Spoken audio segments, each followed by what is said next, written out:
So I am at my parents' house right now.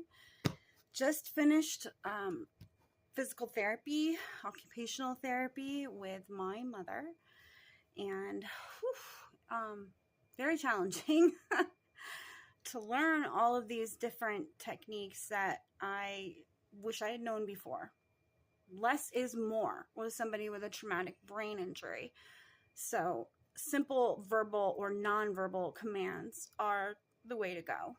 Like with my mom, it seems to work when she has an internal dialogue going in her head to just tell her to stop. And it's like automatic. She just stops. She just stops whatever she's doing. At least she did today. I think today was actually a really good day. And I'm making this video because I want to remind myself, Ayla, there's going to be good days, there's going to be bad days.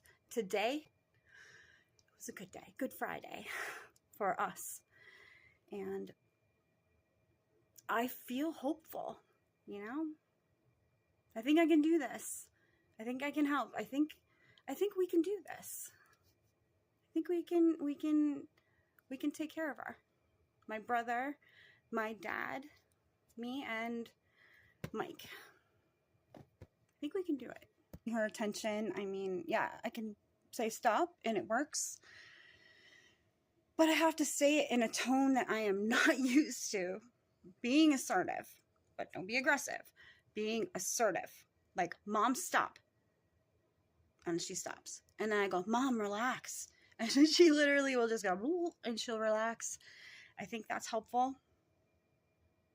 I think that my yoga exercises and the fact that I have an acting background helps a lot with this, because we're talking about cues, right? So my mom needs a simple cue to know what it is that she needs to do. It's either a verbal cue or a nonverbal cue. It seems to help when she's washing her face or brushing her teeth, to just say, Mom, toothbrush, Mom, brush your teeth, hand it to her. But you don't even have to do that. Just say, hand it to her. If she's doing something else, like my mom tends to, I don't know, she's got this tapping thing going on, just whatever it is. And the physical therapist said, basically she said, pick your battles. So she's doing that. Sometimes you just have to let her do that, and then you gotta give her the verbal command or nonverbal command. So, when she starts doing that, you just let her do her thing. That might be her OCD. She might be counting. I'm not exactly sure. Definitely seems to come when she's nervous about something. Another thing they taught my dad, which seems to help, is when she's getting really agitated, not just tapping, but like the whole moving like this, then you just say, I would say to her, Mom, you're making me really nervous.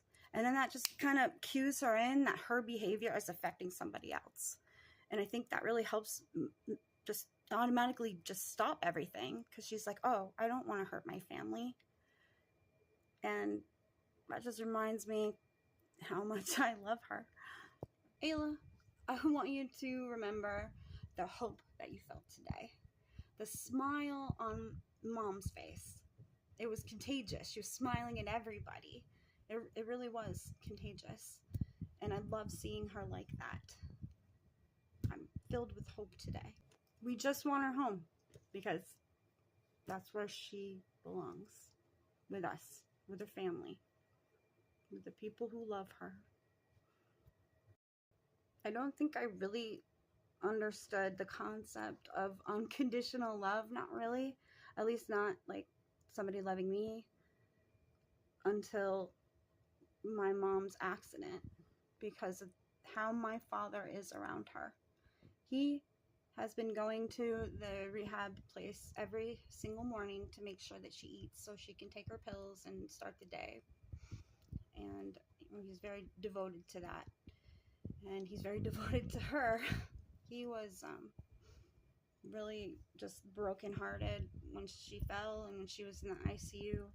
And his dedication to her, not only from when she fell, but many years ago when she had her near-death experience with a horrible car accident, my dad was devoted to her, never once thought about leaving her.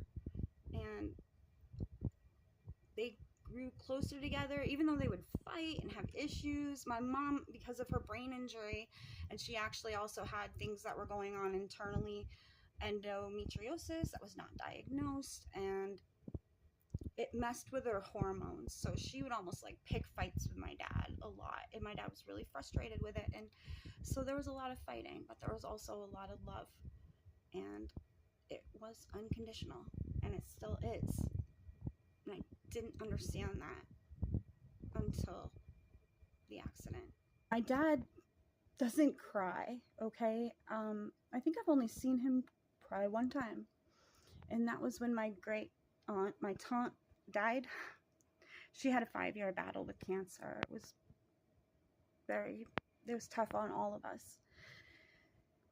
My dad cried when she died, and my dad cried when she was in the ICU. He said, "Please don't take her away from me. They keep trying to take her away from me." And it's, literally 3 times that she almost died. And every time, a piece of my dad's heart must break. But that's real love. To quote The Crow, real love is forever. I've had that ring with that quote for, I don't know, maybe since high school. And